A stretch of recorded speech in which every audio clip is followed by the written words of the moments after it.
அனைவருக்கும் வணக்கம். மெட்ராஸ் மாப்ளை ரெஸ்டாரண்ட் தூக்கிழாக்கு வந்த அனைவருக்கும் வணக்கம். ஸோ வந்த எல்லா ஊடக நண்பர்கள், பத்திரிகையாளர் அனைவருக்கும் வருக வருக வரவேற்கிறோம். அத்துடன் நம்முடன் இணைந்திருக்கும் பாலா, இந்த திரைப்பழாக்கு வந்திருக்கும் பாலாவையும் வருக வருக வரவேற்கிறோம். Okay, so thanks for coming. First of all Madras Mappillai பற்றி சொல்லணும்னா, மெட்ராஸ் மாப்ளை அப்படின்னு பார்த்தீங்கன்னா இந்த ரெஸ்டாரண்ட் வந்து சென்னையில் ஒரு ஒரு ஒரு முக்கியமான ஏரியாவில் இருக்குது. பார்த்தீங்கன்னா இந்த ரெஸ்டாரண்ட் வந்து ஒரு 4000 சதுரடியில் இருக்குது. இந்த ரெஸ்டாரண்ட் வந்து ஒரு 3 பாகமாக பிரித்து பார்த்தீங்கன்னா, இங்கே வந்து ஒரு மெயின் ரெஸ்டாரண்ட், இங்கே வந்து ஒரு 100 பேர் 105 பேர் உட்காரலாம். அங்கே பார்த்துருப்பீங்க ப்ரைவேட், அதாவது ஒரு பார்ட்டி ஹால் ஒன்று இருக்குது. இந்த பார்ட்டி ஹாலில் ஒரு 30-35 பேர் உட்கார முடியும். ப்ளஸ் ஒரு ப்ரைவேட் டைனிங், அதில் ஒரு 12-15 பேர் உட்காரலாம். ஸோ மொத்தமாக பார்த்தீங்கன்னா ஒரு 150 பேர் மொத்தமாக இந்த ரெஸ்டாரண்ட்டில் உட்காந்து சாப்பிட்ற மாதிரி அங்கே அமைச்சிருக்கோம். இன்னொன்று பார்த்தீங்கன்னா, மெட்ராஸ் மாப்ளை ஏன் இந்த பேர் அப்படின்னு எல்லாருக்கும் தோணும், கரெக்டுங்களா?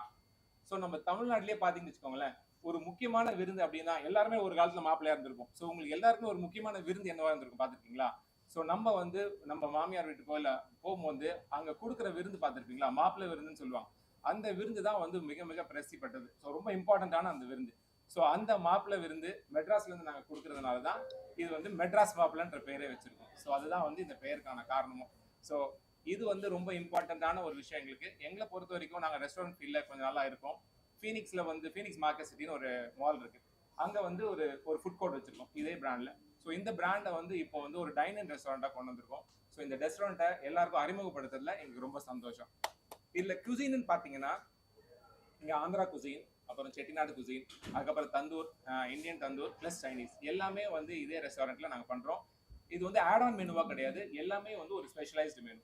ஸோ இந்த ரெஸ்டாரண்ட்டை உங்களுக்கு அறிமுகப்படுத்துறதுல நாங்கள் ரொம்ப சந்தோஷப்படுறோம். அதாவது உண்மையிலே வந்திருக்கிற எல்லா அண்ணன்களுக்கும் நன்றி. ஆனால் காலையில் ஸ்கூலுக்கு போகிற டிராஃபிக்கில் அடிச்சு பிடிச்சி காலையில் 7:45 8 மணிக்கே வந்திருக்கீங்க, ரொம்ப நன்றி, தேங்க்யூ. அது மட்டும் இல்லாமல் மெட்ராஸ் மாப்பிள்ளை நுங்கம்பாக்கத்தில் பிரைம் லொக்கேஷனில் பார்க் ஹோட்டல் பக்கத்திலே திறந்துருக்கிறாங்க. ஸோ இந்த திறக்கிறதுக்கு என்ன கூப்பிட்டது ரொம்ப ரொம்ப நன்றி sir. Thank you sir, thank you sir. ஏன்னா எங்கள் வீட்டில் பீரோ கூப்பிட மாட்டாங்க, இவ்வளோ பெரிய ஷாப் கூப்பிட்றீங்க, ரொம்ப நன்றி சார், தேங்க்ஸ் எல்லாம். அவ்வளோ சூப்பராக இருக்குது ஷாப் பார்க்கும்போது. கிச்சன்லாம் அவ்வளோ க்ளீனாக, டைனிங்லாம் பக்காவாக இருக்குது. ஏன்னா பிரதர் ஜெரம் ப்ரோவையும் பத்ரி ப்ரோவையும் எனக்கு நல்லா தெரியும். ஸோ அவங்க இப்படி ஒரு விஷயம் பண்ண நினைக்கும் போது ரொம்ப சந்தோஷமாக இருக்குது. அதை என்ன வச்சு கூப்பிட்டதுக்கு ரொம்ப ரொம்ப நன்றி. அது இல்லாமல் ஒவ்வொரு ரூம்லேயும் வந்து ஒவ்வொரு விஷயம் சொன்னீங்க. அங்கே வந்து ஒரு கெட் டுகெதர் மாதிரி பண்ணலாம், இந்த பக்கம் வந்து மினி பார்ட்டி ஹால், இந்த இடத்துல வந்து என்ன வேணா மெயின் டைனிங் ஏரியா நிச்சயதார்த்தம் பண்ணலாம், என்ன வேணா பண்ணலாம்னு சொல்லி சார் சொன்னாங்க. ஸோ அதே மாதிரி சூப்பராக இருக்குது. ஒரு சாட்டர்டே அன்னைக்கு நம்ம ஃப்ரெண்ட்ஸோட வெளில போனோம்னா நம்ம மெட்ராஸ் மாப்பிள்ளைக்கு வந்தீங்கன்னா ஜாலியாக வைப் பண்ணிட்டு போகலாம். Thank you sir. இன்னும் நிறைய ஷாப் திறக்கணும், அது என்ன விஷயம் திறக்கணும். ரொம்ப சந்தோஷம் சார். சிறப்பு சலுகையா இந்த மாதம் முழுக்க எல்லா கஸ்டமர்ஸ்க்கும் 15% டிஸ்கவுண்ட் தரும். இன்னொரு ஒரு முக்கியமான விஷயம் என்னன்னா, இப்போ இந்த மாசத்துல இப்போ பாத்தீங்கன்னா முகூர்த்த நாள் கரெக்டுங்களா, 10லேருந்து 17 இந்த மந்த் எண்ட் வரைக்கும் முகூர்த்தம் இருக்கு. இந்த முகூர்த்த நாள்ல புதுசா கல்யாணம் ஆகிற மாப்பிள்ளை பொண்ணு பிளஸ் அவங்க கூட வர போற 2 கெஸ்ட், அவங்க எல்லாருக்குமே வந்து இங்க சிறப்பு விருந்து ஆர்கனைஸ் பண்ணப்படும். ஸோ அது வந்து ஒரு புக்கிங் ப்ரைஸ் பண்ணி எடுப்போம்.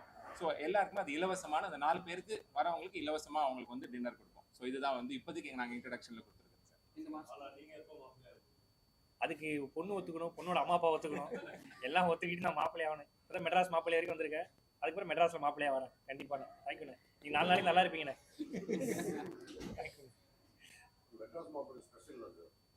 சார் மெட்ராஸ் மாப்பிள்ளை ஸ்பெஷல் பார்த்தீங்கன்னா, எங்களோட டிஷ் பார்த்தீங்கன்னா Andhra, Chinese and Indian tandoor எல்லாத்துலேயுமே இருக்கிறதுனால மெட்ராஸ் மாப்பிள்ளை விருந்து ஒரு முக்கியமான டிஷ்ஷுங்க. நான் விருந்துன்னு சொன்னதால மெட்ராஸ் மாப்பிள்ளை மட்டன் சுக்கா ரொம்ப ஃபேமஸுங்க, கோலா உருண்டை ரொம்ப ஃபேமஸ். இது மாதிரி நிறைய டிஷ்ஷஸ் இருக்கு. இது வந்து ஒரு சில டிஷ்ஷஸ் நாங்கள் அதாவது சிக்னேச்சர் டிஷ்ஷஸ் சொல்லக்கூடிய டிஷ்ஷஸ் சார்.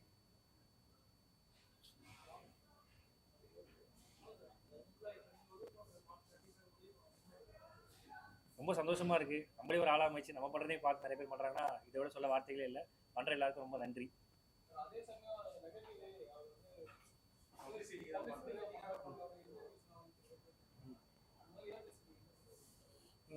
இன்னும் நல்லா அதாவது ஃபைண்ட் அவுட் பண்ணுங்க. நம்ம என்ன எண்ணத்தில் பண்றோம்னு தெரியும், நம்ம நல்ல எண்ணத்துல பண்றோம். அது என்னன்னா இவன் பண்றாங்கிற மேட்டர்ல இவன்லாம் பண்றானே அப்படிங்கிறது தான் விஷயமா இருக்கு. நம்ம ரொம்ப அடிமட்டத்துலேருந்து வந்து பண்றதுனால ஸோ அதெல்லாம் நம்ம ஃபேஸ் பண்ணி தான் ஆகணும். ஸோ அவங்கள பற்றி ஒன்றும் இல்லை, அதை தாண்டி அவங்களுக்கு வந்து நான் பதில் சொல்கிறத தாண்டி மக்களே பதில் சொல்லிடுறாங்க. ஸோ அவங்களே கமெண்ட்ஸில் போய் அவங்களே பதில் சொல்லிடுறாங்க. 98% அப்படி இருந்தால் 2% அப்படி இருக்க தான் செய்யும். ஸோ அவங்களுக்கு நான் எதுவும் சொல்ல வரல, மக்கள் சொல்லிடுறாங்க. நான் 98% மக்களை தான் நான் கான்சன்ட்ரேட் பண்ணுறேன். ஸோ அவங்க தான் என்னுடைய பூஸ்ட். சார் காஞ்சனா போர் லாரன்ஸ் அண்ணன் பண்றாங்க சார். ஸோ அது லாரன்ஸ் அண்ணனுடைய படம், அது அண்ணன் தான் சொல்லணும். ஸோ அதில் எனக்கு தெரியல சார். சார் ஆமாம் சார், அண்ணனுடைய இதில் சொல்லியிருக்காங்க, அனௌன்ஸ்மெண்ட் கொடுத்துருக்காங்க சார். நான் தியேட்டர் டிக்கெட் ஃபர்ஸ்ட்டாக வருவேன் சார். இல்லை சார். நீங்க தனியாவே செஞ்சிருக்கீங்க. இப்போ ராகவ் லாரன்ஸ் மாஸ்டர் சேர்ந்து நீங்க நரகு எடுத்துட்டு ஒரு அந்த ரீச் எந்த அளவுக்கு ஆகுன்றதுனால பண்ணீங்க. உங்களால தனிப்பட்ட முறையில் பண்ண முடியலன்றதுனால அவரு இல்லை சார், ஆக்சுவலாக ரீச்சுக்காக பண்ணல சார். அது மூலியமா ஹெல்ப் கேட்டு வரவங்க வந்து இப்போ நிறைய வெவ்வேறு ஊர்லேருந்துலாம் வராங்க சார் நம்மக்கிட்ட. நான் தனியாக தான் பண்ணிட்டு இருந்தேன். அப்போது லாரன்ஸ் அண்ணன் வந்து இந்த பார்த்துட்டு ஓகே நீ நல்லா பண்ணுற அப்படின்னு ஒரு ஸ்கூல் டாய்லெட் விஷயமா நான் அப்படி பார்க்க போயிருந்தேன். அவங்க தான் கேட்டிருந்தாங்க என்கிட்ட முதல்ல நான் இது வரைக்கும் காசு யார்ட்டையும் வாங்கி பண்ணதே கிடையாது. இப்போ கூட நான் ஒரு சமீபமாக லாரன்ஸ் அண்ணன் கூட சேர்ந்து பண்ணுறது கூட நான் 50% அண்ணன் 50% ஷேர் பண்ணி தான் பண்ணுறோம். நம்ம திருவண்ணாமலை கிட்ட ஒரு ஸ்கூலுடைய டாய்லெட் வந்து ரொம்ப சீரமைச்சு பக்காவாக பண்ணணும்னு சொல்லி கேட்கும்போது அதோடைய பட்ஜெட் வந்து 17 லட்ச ரூபா வந்துச்சு காங்கிரீட்டாக பண்ணும்போது. அது ஷீட்டில் பண்ணால் ஒரு 8 லட்ச ரூபாய்க்கு பண்ணிடலாம் அப்படின்னு சொன்னாங்க. நான் ஒரு 5 லட்ச ரூபா வச்சிருந்தேன். அப்போ லாரன்ஸ் அண்ணன் என்கிட்ட ஒரு வாட்டி சொன்னாங்க உன்னால் ஏதாவது முடியல அப்படின்னு என்கிட்ட வந்து கேளு அப்படின்னாங்க. அப்போ நான் அண்ணன் கிட்ட போய் அண்ணா ஒரு 5 லட்ச ரூபா இருக்கு 3 லட்ச ரூபா பண்ண முடியுமா அப்படின்னு கேட்கும்போது டேய் இல்லை நீ முதல்ல என்கிட்ட கேட்டதே கிடையாது, ஒரு ஸ்கூலுக்காக கேட்குறேன், இந்த விஷயம் மட்டும் நானே ஃபுல்லாக எடுத்து பண்ணுறேன்னு சொல்லிட்டு அப்படி பண்ண ஆரம்பிச்சது தான். மற்றபடி தனியாகவும் பண்ணுவேன், அண்ணன் கூடயே சேர்ந்து பண்ணுவேன். ஏன்னா அண்ணனும் இப்போ ரொம்ப பிஸியில் இருக்காங்க, நிறைய இப்போ டிராக்டர்லாம் 10 டிராக்டர் கொடுத்துருக்காங்க. ஸோ ஏதாவது முடியாதுன்னா சேர்ந்து பண்ணுவோம். நான் தனியாகவும் பண்ணுறேன், எல்லாமே மாற்றம் தானே. மாற்றம் தான். ஆமாம், ஒருத்தர் இப்போ ஃபார் எக்ஸாம்பிள் வந்து ஒருத்தரால் காலேஜ் ஃபீஸ் கட்ட முடியல, நாங்கள் ஃபீஸ் கொடுத்து கட்டி அந்த காலேஜ் படிக்க வச்சா அதே அந்த பொண்ணுக்கு மாற்றம் இல்லை. ட்ரீமே தான். 3 வேளை சாப்பிட்டா போதும் தான் என்னோட ட்ரீமே. அது சாப்பிட்றேன், பிடிச்ச ட்ரெஸ்ஸை போடுறேன், இதுவே எனக்கு பெரிய ட்ரீம் தான்.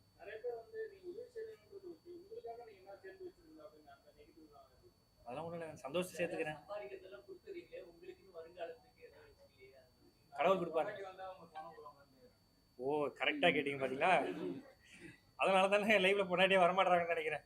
பரவாயில்ல, வெயிட் பண்ணி பார்ப்போம். இதே சந்தோஷமா இருக்குண்ணே. அதாவது 2 சைடு லவ் 1 சைடு லவ் தாண்டி இது வந்து ஒரு மக்கள் லவ்வா இருக்கு, நல்லா இருக்கு.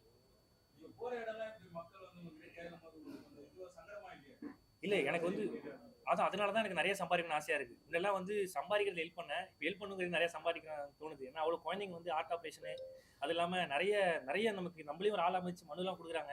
அதை பார்க்கும்போது நமக்கு நிறைய சம்பாதிக்கணும், இவ்வளோ காசுனா நம்ம இவ்வளோ செய்யலாமே அப்படின்னு தோணுது. பாரம்பரிய ஃபுட் தான் சொன்னேன் பார்த்தீங்களா. மாப்பிள்ளை விருந்துன்றது ஒரு முக்கியமான டிஷ்ஷுங்க. அதுக்கப்புறம் வந்து மெட்ராஸ் மாப்பிள்ளை மட்டன் சுக்கா, சிக்கன் சுக்கா, இது 2மே ஸ்பெஷல். இது எல்லாமே வந்து சிக்னேச்சர் டிஷ்ஷஸ். இதெல்லாம் வந்து பாரம்பரிய உணவு இதெல்லாம் பண்ணுறது. இந்த எதுவும் ஆர்டிஃபிஷியல் கலர் அது மாதிரிலாம் எதுவும் போடாமல் பாரம்பரியமாக நீங்கள் வீட்டில் சாப்பிட்டா எப்படி ஒரு உணவு இருக்குமோ அந்த அளவுக்கு இங்கே ப்ரிப்பேர் பண்ணுறோம். கல்யாணம் ஆகிறவங்களுக்கு நீங்க 10 ஏற்கனவே 2 லட்சம் படி கல்யாணம் பண்ணுவாங்க, அந்த கல்யாண தேதி அன்னைக்கு வரும். அவங்களுக்கு பார்த்தீங்கன்னா எங்களோட உபசரிப்பு, ஒரு மாப்பிள்ளை ஒரு வீட்டுக்கு வந்தாங்கன்னா நீங்கள் எப்படி ட்ரீட் பண்ணுவீங்க அந்த அளவுக்கு அவங்களுக்கு உபசரிப்பு இருக்கும். அந்த நல்ல பார்த்துக்குவாங்க, அவங்கள டேக் கேர் பக்காவாக பண்ணிக்குவாங்க.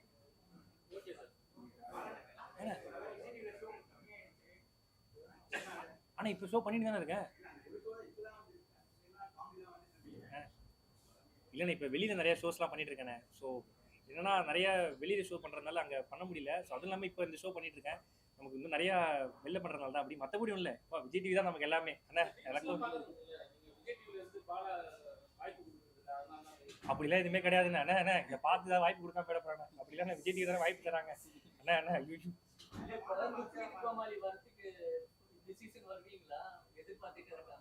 அப்படி எனக்கு தெரியலண்ணே. சன் டிவியும் மீடியா மேக்ஸும் போயிட்டாங்க வெங்கட் பரத் சார். இப்போ உங்களோட பக்கம் எந்த பக்கம் இருக்கா? சன் டிவியில் மீடியா மேக்ஸ் இருக்கா இல்லை விஜய் டிவி போயிட்டு? அண்ணா நீங்கள் எந்த பக்கம் இருக்கீங்க? ஆனால் நீங்கள் வந்ததுலேருந்து கான்ட்ரவர்சியாக கேட்குறீங்க, பயமாக இருக்குண்ணே. நானே இப்போலாம் கொஞ்சம் கொஞ்சமாக படிப்படியாக தத்தி மாதிரி வர போட்டு பயமாக இருக்குண்ணே எனக்கு.